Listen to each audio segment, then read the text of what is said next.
Hello guys, welcome to exam favourite. आपका exam favourite channel में फिर से स्वागत है। और इसके पहले 7th नंबर की क्लास आपने देखा होगा, ठीक है। और ये 8वें नंबर की क्लास है, इसमें हम लोग फिर से 30 का क्वेश्चंस अटेम्प्ट करेंगे। आपका अभी मैंने 7th नंबर की जो क्लास डाला उसमें मतलब आपका रिस्पांस है अच्छा लगा मुझे। ये तो बात बिल्कुल सही है। गीतांजलि का जी का कहना है कि सर, आलोचना करने वालों की कमी नहीं होती है। बिल्कुल सही, शुक्रिया गीतांजलि जी। ठीक है, बात करेंगे हम आगे इस क्वेश्चन की। हाँ, और एक छोटा सा एक बात बता दी जाए आपको कि जो 18 नंबर का ना जो हमारा क्वेश्चन जो था उसके लिए जो राइट आंसर हो जाएगा, आपने जो पढ़ा होगा इसके पहले, तो जो यहाँ पर देख पा रहे होंगे किस वर्ष अंतर्राष्ट्रीय, ये देख पा रहे हैं आप, किस वर्ष अंतर्राष्ट्रीय श्रम संगठन की स्थापना हुई थी। तो इसके लिए जो राइट आंसर हो जाएगा वो 1919 हो जाएगा। मतलब कि अंतर्राष्ट्रीय श्रम संगठन है, इसकी स्थापना वर्ष 1919 में हुई थी। ठीक है, इस पर थोड़ा ध्यान दीजिएगा। ठीक है, कोई बात नहीं, हो जाता है यार, गलती किससे नहीं होती। तो ये रहा आपका आज का सवाल, क्वेश्चन नंबर 30। ठीक है, और आपको कम से कम 5-5 लोगों को शेयर करना है। अगर से आप 5-5 लोगों को शेयर करते हैं, आज आपको, आपके पास पूरा दिन बचा हुआ है, आपको मस्त तगड़े तगड़े क्वेश्चन दे दूंगा मैं। बिल्कुल हमारे द्वारा दिए जाएंगे आपको मस्त, आप खुश हो जाएंगे पक्का, प्रॉमिस। लेकिन आपको कम से कम 5-5 लोगों को शेयर करना चाहिए, यानी समझ रहे हैं ना मैं क्या बोलना चाह रहा हूँ। ठीक है, और लाइक करना आप बिल्कुल नहीं भूलेंगे, और कमेंट करेंगे, आप कमेंट करके बताएंगे कि सर हाँ मैंने इतने लोगों को शेयर किया, मैंने इतने लोगों को शेयर किया। और मैं जैसे आपके करेंट जो कमेंट पढ़ूंगा और जब मुझे किक मिलेगी ना, जो खुशी मिलती है ना, बहुत अच्छा लगता है। ठीक है और जब मुझे किक मिल गई तो आगे तो बिल्कुल चलेंगे फिर आपके साथ है। ठीक है, आपका साथ हमारे लिए, हमारा साथ आपके लिए। ठीक है, मिल के आगे बढ़ेंगे। ठीक है, तो ये रहा आपका क्वेश्चन हम इसको ज़्यादा समय नहीं लेंगे। ठीक है, ये ऑप्शनल क्वेश्चन है, हम इसको डिटेल में भी कराए होते हैं, लेकिन समय उतना नहीं है, कोई दिक्कत नहीं है, कोई प्रॉब्लम नहीं। ठीक है, जो हो पा रहा है अभी समय के हिसाब से देखिए, आपको मालूम है कि एडमिट कार्ड जो है अचानक से आ गए, कोई प्रॉब्लम नहीं। ठीक है, चले फास्ट करेंगे हम, यहाँ पे 30 क्वेश्चन अटेम्प्ट कर लेंगे। ठीक है, अभी तक के 30 क्वेश्चन, हाँ अटेम्प्ट, ये तो क्वेश्चन अटेम्प्ट हो गया है हमारा। ठीक है, भारत में निम्नलिखित में से किसे अल्पसंख्यक नहीं माना जाता, इसके राइट आंसर हिंदू होगा। ठीक है, ये तो हो गया है। बात करेंगे इसके लिए हम लोग 31 नंबर की है, यहाँ से लेके हम लोग 60 तक के अटेम्प्ट करेंगे। ठीक है, तो आपका क्वेश्चन है 31 नंबर का, निम्नलिखित में से कौन हरित क्रांति के तत्व है। हरित क्रांति के जनक आपने पढ़ा होगा, लेकिन हरित क्रांति के तत्व यहाँ पर पूछा गया है। ठीक है, अच्छे बीज का उपयोग, बहुफसल, सिंचाई पर बल और उपयुक्त तो सभी। तो इस क्वेश्चन के लिए जो राइट आंसर हो जाएगा आपका बिल्कुल हरित क्रांति, मतलब कृषि से संबंधित है। ठीक है, और इसके लिए जो राइट आंसर है अच्छे बीज का उपयोग बिल्कुल होगा, ये भी बहुफसल ये भी होगा, और सिंचाई पर बल बिल्कुल। ठीक है, तो इसके लिए ऑप्शन नंबर डी इसके लिए राइट आंसर हो जाएगा 31 के लिए। ठीक है, बात करेंगे हम अगले क्वेश्चन की, इनमें से कौन उदारीकरण का देन है। ठीक है, 32 नंबर का जो हमारा क्वेश्चन है, इसके लिए ऑप्शन दिए गए हैं बाजारवाद, वैश्वीकरण, निजीकरण, उपयुक्त सभी। तो जो 32 नंबर का जो क्वेश्चन है, इसके लिए राइट आंसर हो जाएगा आपका उदारीकरण का जो देन है, उसके लिए राइट आंसर होगा आपका वैश्वीकरण। ठीक है, ऑप्शन नंबर बी इसके लिए राइट आंसर हो जाएगा आपका। ठीक है, 33 नंबर की बात करें तो इनमें से कौन वर्ग की विशेषता नहीं है, और इसके लिए 4 ऑप्शन आपके सामने में दिए गए हैं, जन्म, वर्ग चेतना, गतिशीलता और उपयुक्त सभी। तो इस क्वेश्चन के लिए जो राइट आंसर हो जाएगा आपका वो हो जाएगा आपका जन्म, जो कि वर्ग की विशेषता नहीं है। ठीक है बाकी जो वर्ग चेतना है और गतिशीलता है, यह वर्ग की विशेषता है। ठीक है, बात करेंगे हम आगे। हाँ, इसके लिए जो राइट आंसर हो जाएगा वो आपका ऑप्शन नंबर ए हो जाएगा, जन्म। ठीक है, बात करेंगे हम आगे अगले क्वेश्चन की, और ये रहा आपका अगला क्वेश्चन, स्वामी दयानंद सरस्वती किस समाज के संस्थापक रहे हैं। ठीक है, तो इसके लिए 4 ऑप्शन आपके लिए दिए गए हैं, ब्रह्मा समाज, प्रार्थना समाज, आर्य समाज और भारत सेवक समाज। तो बिल्कुल ये नॉर्मल क्वेश्चन है। ठीक है, एक प्रकार से इजी क्वेश्चन है वाला।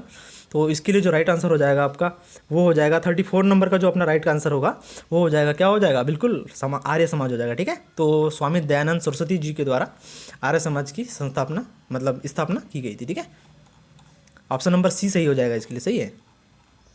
स्त्रियों को स्वतंत्रता आंदोलन में शामिल होने का आह्वान किसने किया था, मतलब किसके द्वारा किया गया था। ठीक है, इसके लिए 4 ऑप्शन आपके सामने में दिए गए हैं, महात्मा गांधी, लोकमान्य तिलक, जवाहरलाल नेहरू और कस्तूरबा गांधी। और एक बात बता दी जाए आपको कि अगर से आपने चैनल को सब्सक्राइब नहीं किया है तो आपसे रिक्वेस्ट है कि चैनल को सब्सक्राइब कर ले और बेल आइकन को ऑन कर ले, ताकि आज आपको जितनी भी क्लासेस मिलेगी वो city mission manager, community organiser, दोनों में आपको उपयोगी होगी, दोनों के लिए। ठीक है, दोनों के लिए उपयोगी, और आपको समय समय पर इसके वीडियो मिल जाए। ठीक है, अपडेट मिल जाए आपको। ठीक है, तो इस क्वेश्चन के लिए जो राइट आंसर हो जाएगा कि स्त्रियों को स्वतंत्रता आंदोलन में शामिल होने के लिए आह्वान किसके द्वारा किया गया था। तो किसके द्वारा किया गया था, वो किया गया था आपका कस्तूरबा गांधी जी के द्वारा, ठीक है। तो इसके लिए राइट आंसर हो जाएगा आपका option number D, right answer हो जाएगा इसके लिए, ठीक है। बात करेंगे हम आगे अगले क्वेश्चन की 36 नंबर की, धर्मनिरपेक्षता का अर्थ क्या होता है। और शायद मैंने, अगर से आपने पुरानी वीडियो देखे होंगे तो आपको वहाँ पर धर्मनिरपेक्षता का मतलब बता दिया गया था, ठीक है, तो आपको मालूम होगा। धर्मनिरपेक्षता का जो अर्थ है, इसके लिए 4 ऑप्शन आपके सामने में दिए गए हैं। विभिन्न धर्मों का सह अस्तित्व, अन्य धर्मों के प्रति श्रद्धा, राज्य का अपना कोई धर्म न हो, और इनमें से सभी, मतलब कि ए, बी और सी तीनों सही होंगे। इसके लिए राइट आंसर, मतलब माफ़ी चाहूँगा, ऑप्शन नंबर डी दिया गया है, ठीक है। तो इस क्वेश्चन के लिए जो राइट आंसर होगा, मतलब कि धर्मनिरपेक्षता का जो अर्थ होता है वो होता है विभिन्न धर्मों का सहअस्तित्व, बिल्कुल ये भी होता है। अन्य धर्मों के प्रति श्रद्धा होना चाहिए, बिल्कुल ये भी होता है। और राज्य का अपना कोई एक धर्म नहीं होना चाहिए, ठीक है। मतलब कि मध्य प्रदेश का एक धर्म हो गया, महाराष्ट्र का एक धर्म हो गया, ये नहीं होना चाहिए, ठीक है। इस प्रकार से धर्मनिरपेक्षता का राइट आंसर जो हो जाएगा, मतलब इसका जो अर्थ होता है इनमें से सभी, ऑप्शन नंबर डी इसके लिए करेक्ट आंसर हो जाएगा, ठीक है। हिंदुओं में कितने प्रकार के विवाह पाए जाते हैं, और इसके लिए 4 ऑप्शन आपके सामने में दिए गए हैं 4, 5, 8 और 10, 4, 5, 8 और 10। तो इस क्वेश्चन के लिए जो राइट आंसर हो जाएगा आपका कि हिंदुओं में कितने प्रकार का विवाह पाए जाते हैं, तो वो 8 प्रकार के विवाह पाए जाते हैं, ठीक है। Option number C is the correct answer. बात करेंगे हम अगले क्वेश्चन की 38 नंबर का, भारत के निम्न में से किस राज्य में हिंदू लोग अल्पसंख्यक समुदाय से है, ठीक है। किस राज्य में, ठीक है। तो इसके लिए 4 ऑप्शन आपके सामने में दिए गए हैं, केरल, जम्मू कश्मीर, पंजाब, हरियाणा। बात करें जम्मू कश्मीर की, तो जम्मू कश्मीर अब राज्य नहीं रहा है, यूनियन टेरेटरी बन चुका है, ठीक है, मतलब केंद्र शासित प्रदेश बन चुका है, ठीक है। प्रश्न घुमा के आता है थोड़ा ध्यान रखिएगा, ठीक है। केरल, जम्मू कश्मीर, पंजाब और हरियाणा, इसके लिए 4 ऑप्शन दिए गए हैं। तो इस क्वेश्चन के लिए जो राइट आंसर हो जाएगा, ऐसा नहीं होना चाहिए था कि किस राज्य में हिंदू लोग अल्पसंख्यक समुदाय है। यहाँ पर प्रश्न में ये होना चाहिए था कि किस राज्य, फिर यहाँ पे किस राज्य या फिर केंद्र शासित प्रदेश में हिंदू लोग अल्पसंख्यक समुदाय से है। तो इसके लिए जो राइट आंसर हो जाता वो हो जाता आपका जम्मू कश्मीर, ठीक है, क्योंकि जम्मू कश्मीर अब केंद्र शासित प्रदेश है, ठीक है। जम्मू कश्मीर और लद्दाख आपको पता होगा, ठीक है। तो इसके लिए ऑप्शन नंबर बी सही हो जाएगा, ठीक है। बात करेंगे हम आगे अगले क्वेश्चन की, और ये रहा आपका अगला क्वेश्चन, निम्न में से भारत के किस राज्य में आदिवासी आबादी सर्वाधिक है, अर्थात एसटी कैटेगरी सर्वाधिक है। किस राज्य में आदिवासी आबादी सर्वाधिक है, इन ऑप्शन के हिसाब से आंसर लगाना है आपको, ठीक है। अगर से पूरे भारत में बोला जाए तो नंबर 1 पर मध्य प्रदेश आ जाएगा, ठीक है। एससी कैटेगरी की बात करें, एससी शेड्यूल कास्ट की बात करें तो सबसे ज़्यादा कहाँ पर है, उत्तर प्रदेश में राज्य में, ठीक है। लेकिन यहाँ पर ऑप्शन के हिसाब से आंसर करना है आपको, ठीक है। तो 39 के लिए जो राइट आंसर हो जाएगा वो हो जाएगा आपका छत्तीसगढ़, ठीक है। इन ऑप्शन के हिसाब से इसका राइट आंसर छत्तीसगढ़ होगा। अगर से बात करें पूरे भारत की तो मध्य प्रदेश नंबर 1 पर आता है, ठीक है, एसटी कैटेगरी में। और एससी कैटेगरी में आता है आपका उत्तर प्रदेश, एससी कैटेगरी में उत्तर प्रदेश, एसटी कैटेगरी में आता है मध्य प्रदेश, ठीक है। बात करेंगे, हाँ, इस क्वेश्चन के जो राइट आंसर हो जाएगा आपका वो हो जाएगा छत्तीसगढ़, ठीक है। ऑप्शन के हिसाब से इसका right answer option number B हो जाएगा। बात करेंगे हम 40 नंबर के क्वेश्चन की, इनमें से कौन हरित क्रांति का प्रकार्य है। शैक्षणिक विकास आपके सामने में दिए हैं ऑप्शन, क्षेत्रीय असमानता, अर्थव्यवस्था में विकास और उपयुक्त सभी। तो इस क्वेश्चन के लिए जो करेक्ट आंसर हो जाएगा क्या हो जाएगा बताइएगा। अगर से आपको मालूम होगा तो बिल्कुल सोचिएगा, सोच लिया होगा आपने तो, ठीक है। तो इस लाइव तो क्लास नहीं चल रही है, मतलब कोई दिक्कत नहीं। तो इसके लिए जो राइट आंसर हो जाएगा अर्थव्यवस्था में विकास। हरित क्रांति जुड़ी हुई है किससे, कृषि से, ठीक है। तो इसके लिए राइट आंसर तो बिल्कुल अर्थव्यवस्था, हमारा जो भारत है कृषि प्रधान देश है, ठीक है, अर्थव्यवस्था डिपेंड है हमारी। ऑप्शन नंबर सी इसके लिए राइट आंसर हो जाएगा। बात करेंगे हम अगले क्वेश्चन की, निम्न में से कौन परिवार की विशेषता है। सार्वभौमिकता, सीमित आकार, भावात्मक आधार और इनमें से सभी। तो इसके लिए राइट आंसर हो जाएगा बिल्कुल ऑप्शन नंबर डी, इनमें से सभी हो जाएगा, ठीक है। भारत में ब्रिटिश उपनिवेशवादी शासन की स्थापना के लिए निम्न में से कौन सा कारण उत्तरदायी है। और इसके लिए 4 ऑप्शन आपके सामने में दिए गए हैं।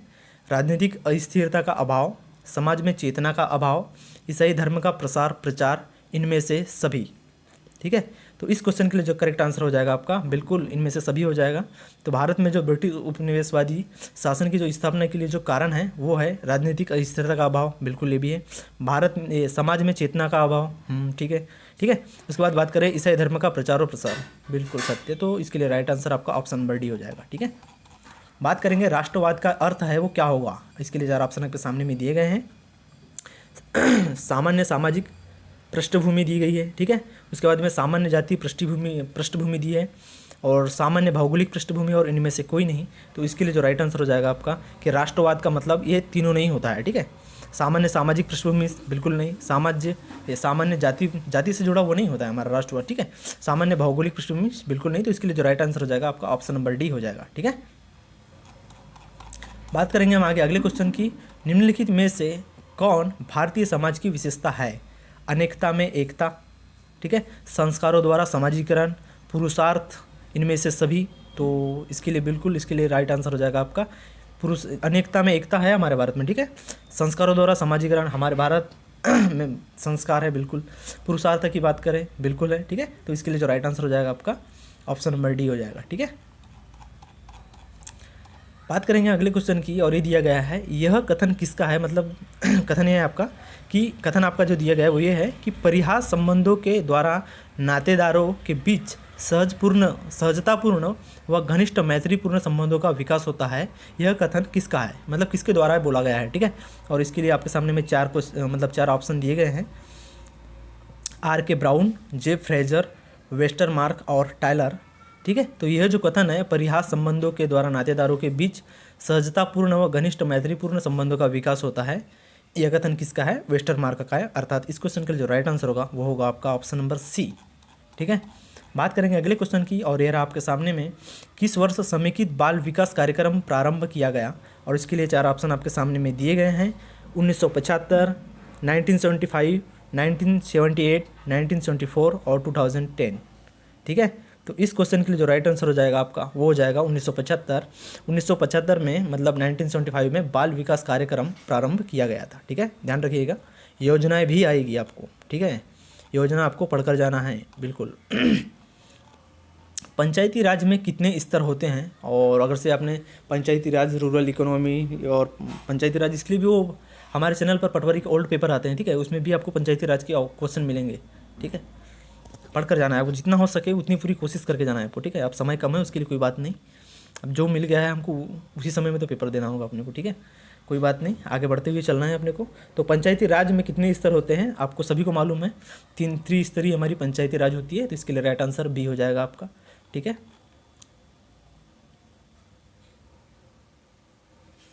हाँ, पंचायती राज कितने स्तर की होती है? 3 है ना। जिला स्तरीय होती है, ब्लॉक स्तरीय होती है और ग्राम पंचायत होती है, ठीक है, ठीक है। ऑप्शन नंबर बी इसके लिए राइट आंसर हो जाएगा। नेशनल, आपका अगला क्वेश्चन है, national character and the factors in its formation. ये बुक्स का नाम है, ठीक है, बुक है, और ये बुक का नाम है। और इस पुस्तक के जो लेखक है वो कौन है आपको बताना है। इसके लिए चार ऑप्शन आपके सामने में दिए गए हैं। ई बार्कर, एस.सी. दुबे और जे.ए. हॉब्सन, ई सदरलैंड। ऐसे इस प्रकार से आपके सामने में चार ऑप्शन दिए गए हैं, और इसके लिए जो राइट आंसर हो जाएगा वो हो जाएगा आपका एस.सी. दुबे के द्वारा यह पुस्तक लिखी गई है, ठीक है। ऑप्शन नंबर बी इसके लिए करेक्ट आंसर हो जाएगा। बात करेंगे मुंडा विद्रोह का नेतृत्व किसके द्वारा किया गया था, ठीक है। जतरा भगत, बिरसा मुंडा, सिद्धू कानू और करिया मुंडा। और इसके लिए जो करेक्ट आंसर हो जाएगा वो हो जाएगा आपका बिल्कुल मुंडा विद्रोह से साबित हो जा रहा है मुंडा, बिरसा मुंडा जी, ठीक है। तो इस क्वेश्चन के लिए राइट आंसर हो जाएगा आपका option number B, Birsa Munda, ठीक है। पंचायत समिति का अध्यक्ष कौन होता है? सीईओ है या फिर उसका मतलब पंचायत का जो प्रमुख, ठीक है, या फिर मुखिया या फिर पीडीओ जो ब्लॉक स्तर पर होते हैं, ठीक है, पीडीओ, ठीक है। तो इस क्वेश्चन के लिए जो राइट आंसर हो जाएगा आपका वो हो जाएगा प्रमुख, ठीक है। पंचायत समिति का जो अध्यक्ष होता है वो कौन होता है? प्रमुख, सरपंच बोला जाता है, माफी चाहेंगे, मुखिया को बोला जाता है, ठीक है। बात करेंगे हम अगले क्वेश्चन की। नगर के जिस अभिजात वर्ग का संबंध राजनीति अथवा उद्योगों से नहीं होता उसे कहा जाता है, क्या कहा जाता है? व्यावसायिक अभिजात वर्ग, प्रशासनिक अभिजात वर्ग, व्यापारिक अभिजात वर्ग और पिछड़ा अभिजात वर्ग।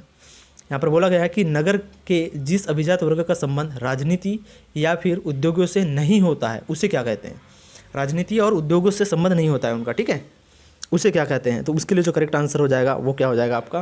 व्यावसायिक अभिजात वर्ग, जो कि राजनीति और उद्योगों से संबंधित नहीं है। बाकी प्रशासनिक अभिजात वर्ग, व्यापारिक, अब उद्योगों से बोला गया तो व्यापारिक जुड़ा हुआ है, ठीक है, प्रशासनिक, ठीक है। उसके बाद में पिछड़ा अभिजात वर्ग जुड़े हुए हैं, ठीक है। तो इस क्वेश्चन के हिसाब से जो राइट आंसर होगा इसका बिल्कुल इस क्वेश्चन के हिसाब से देखा जाए तो इसका राइट आंसर हो जाएगा आपका प्रशासनिक अभिजात वर्ग, ठीक है। ऑप्शन नंबर नहीं यार, प्रशासनिक नहीं, व्यावसायिक, ठीक है यार, भूल जाता है आदमी, किसी के जगह में ए की जगह बी की जगह सी बोल दे रहा है आदमी, व्यावसायिक की जगह प्रश्न, कोई बात नहीं, ठीक है।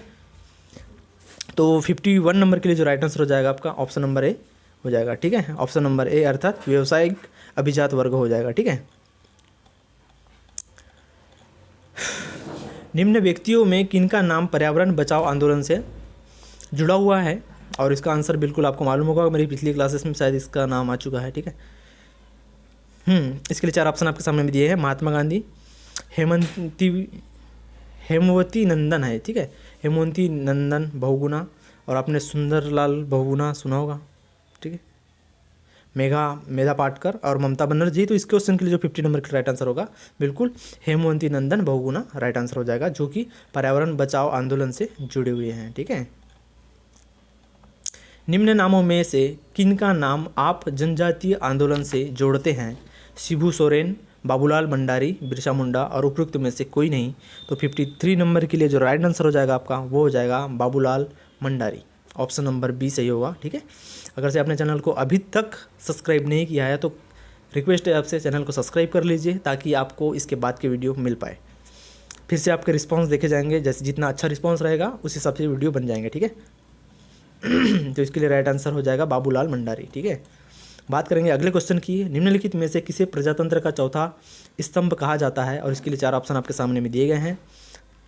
न्यायपालिका, प्रेस, विधायिका और कार्यपालिका। तो 54 नंबर के लिए जो राइट आंसर हो जाएगा आपका वो हो जाएगा आपका प्रेस, जो कि प्रजातंत्र का चौथा स्तंभ माना जाता है, ठीक है। ऑप्शन नंबर बी इसके लिए राइट आंसर हो जाएगा। अगले क्वेश्चन की बात करें हम तो इनमें से कौन घर घर में पश्चिमी संस्कृति को पहुंचाने में प्रमुख भूमिका निभाई है, ठीक है, किसके द्वारा, ठीक है। रेडियो, टेलीविज़न, समाचार पत्र और उपयुक्त सभी। तो बिल्कुल इसका राइट आंसर आपको बिल्कुल मालूम होगा, ठीक है। रेडियो के माध्यम से भी पहुँचती है, ठीक है, टेलीग्राम भी है, समाचार पत्र भी सब लोग देते हैं, ठीक है। तो इसके लिए जो राइट आंसर हो जाएगा आपका ऑप्शन नंबर डी हो जाएगा, बिल्कुल। अगला क्वेश्चन आपका ये रहा, स्वतंत्र भारत में महिला आंदोलन को मुखर स्वर किसने प्रदान किया, ठीक है, किसके द्वारा प्रदान किया गया? तो इसके लिए 4 ऑप्शन आपके सामने में दिए गए हैं, ठीक है। सरोजनी नायडू है, ठीक है, मोहिनी गिरी, मायावती जी और अरुंधति राय। तो इस क्वेश्चन के लिए जो राइट आंसर होगा, स्वतंत्र भारत में महिला आंदोलन को मुखर स्वर किसने प्रदान किया? तो वो मोहिनी गिरी के द्वारा प्रदान किया गया, ठीक है। ऑप्शन नंबर बी इसके लिए राइट आंसर हो जाएगा। बात करेंगे 57 नंबर की। तो पर्यावरण में सबसे ज़्यादा कौन सी गैस है? ऑक्सीजन, नाइट्रोजन, कार्बन डाइऑक्साइड और अमोनिया। तो बिल्कुल इसके लिए जो राइट आंसर हो जाएगा आपका नाइट्रोजन हो जाएगा, ठीक है, ठीक है। ऑप्शन नंबर बी इसके लिए राइट आंसर हो जाएगा नाइट्रोजन, ठीक है। पर्यावरण में सबसे ज़्यादा गैस नाइट्रोजन ही है, ठीक है। इनमें कौन किसान नेता माने जाते हैं? और इसके लिए 4 ऑप्शन आपके सामने दिए हैं। स्वामी सहजानंद सरस्वती, जयप्रकाश नारायण, लाला लाजपत राय और इनमें से कोई नहीं। तो इस क्वेश्चन के लिए जो राइट आंसर हो जाएगा आपका वो हो जाएगा आपका बिल्कुल स्वामी सहजानंद सरस्वती जी किसान नेता माने जाते हैं, ठीक है। अर्थात option number A correct answer हो जाएगा इसके लिए। बात करेंगे आगे हम, भारतीय राष्ट्रीय कांग्रेस की स्थापना कब हुई? तो इसके लिए 4 ऑप्शन आपके सामने में दिए गए हैं। दिसंबर 1885 में, दिसंबर 1857 में, दिसंबर 1847 में और दिसंबर 1817 में। तो इस क्वेश्चन के लिए जो राइट आंसर हो जाएगा आपका वो हो जाएगा बिल्कुल दिसंबर 1885 में भारतीय राष्ट्रीय कांग्रेस की स्थापना हुई, ठीक है। बात करेंगे हमारे क्लास के लास्ट क्वेश्चन की, और ये रहा आपके सामने में हमारे क्लास का लास्ट क्वेश्चन। अगर से आपका रिस्पांस अच्छा रहा, कमेंट्स अच्छी रही आपकी, तो बिल्कुल आपके लिए और भी वीडियो उपलब्ध कराए जाएंगे, ठीक है। यहीं पर यूट्यूब में वीडियो मिल जाएंगे, ठीक है। लास्ट क्वेश्चन है, भारत छोड़ो आंदोलन का आरंभ कब से हुआ? तो इसके लिए 4 ऑप्शन आपके सामने में दिए हैं। 9 अगस्त 1917, और इसका आपसे उम्मीद है कि इसका राइट आंसर आपको बिल्कुल मालूम होगा, ठीक है। 9 अगस्त 1917, 9 अगस्त 1939, 9 अगस्त 1942 और 9 अगस्त 1947। तो इस क्वेश्चन के लिए जो राइट आंसर हो जाएगा आपका बिल्कुल 9 अगस्त 1947 से भारत छोड़ो आंदोलन आरंभ हुआ था, ठीक है। तो इसके लिए जो राइट आंसर हो जाएगा आपका हो जाएगा option number C is the correct answer. तो थैंक यू सो मच। अगर से आपने चैनल को सब्सक्राइब नहीं किया है तो आपसे फिर से एक बार रिक्वेस्ट है, चैनल को सब्सक्राइब कर लीजिए, लाइक कर लीजिए और कम से कम 5 लोगों को शेयर कीजिएगा ताकि आपका रिस्पॉन्स जैसे मुझे देखने मिले तो मैं फिर से आपके लिए वीडियो ला रहा हूँ मैं, ठीक है। बस थैंक यू सो मच, मिलेंगे अगली क्लास में। अगर से रिस्पॉन्स आपका अच्छा है तो पक्का मिलेंगे, प्रॉमिस।